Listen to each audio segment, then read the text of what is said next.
Now we're off to the Seacombe Theatre in Sutton, where our local magician Keelan Leyser got a chance to meet one of his heroes, Paul Daniels. As a keen magician, I jumped at the chance to come down to the Seacombe Centre in Sutton to speak to Britain's most famous man of magic, Paul Daniels, to ask him a few questions about his career. Firstly, thank you very, very much for taking part in this interview. I really appreciate it. It was the enormous fee that you offered that made me do it. It's huge, isn't it? Right, I know you've probably been asked this question thousands of times before, but when did you start magic? When did you first get interested in it? I was 11. I think, you know, you look back and try to remember when people start asking the question, but I think I was 11.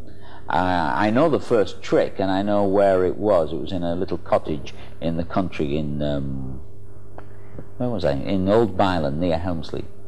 And it was quite interesting because it was a wet day, and I'm a townie, and it was my first ever visit to the country, and you know, you don't know what to do.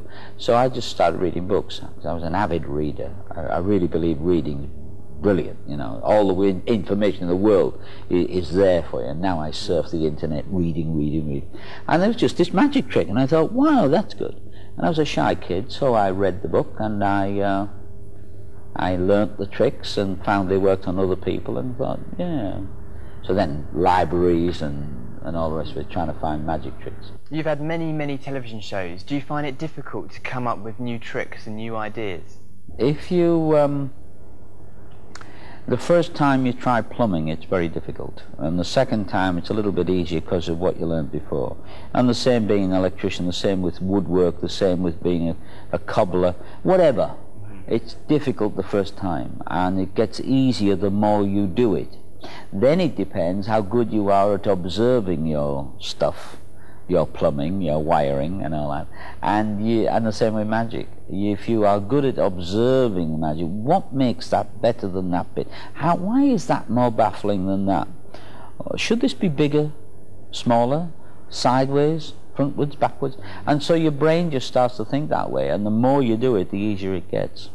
You're the idol of many, many young magicians, including myself. Idol? I'm not idol. I work like that. I play like that. Yeah. Who do you admire in magic?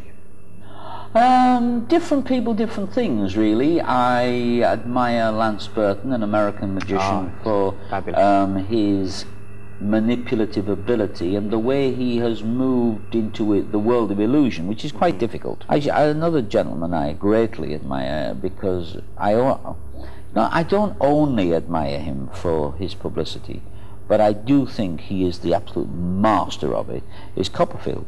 I think Copperfield is the absolute epitome of the publicity machine applied to magic. He's like the Spice Girls, you know. But do you think having a lot of publicity... The only difference is, I think he's got a bit of talent. Do you think that because David Copperfield can use publicity very, very well, does that make him a better magician? No. In fact, it kind of works against him a little bit. Oh, this is going to sound a bit big-headed, but I'll say it anyway.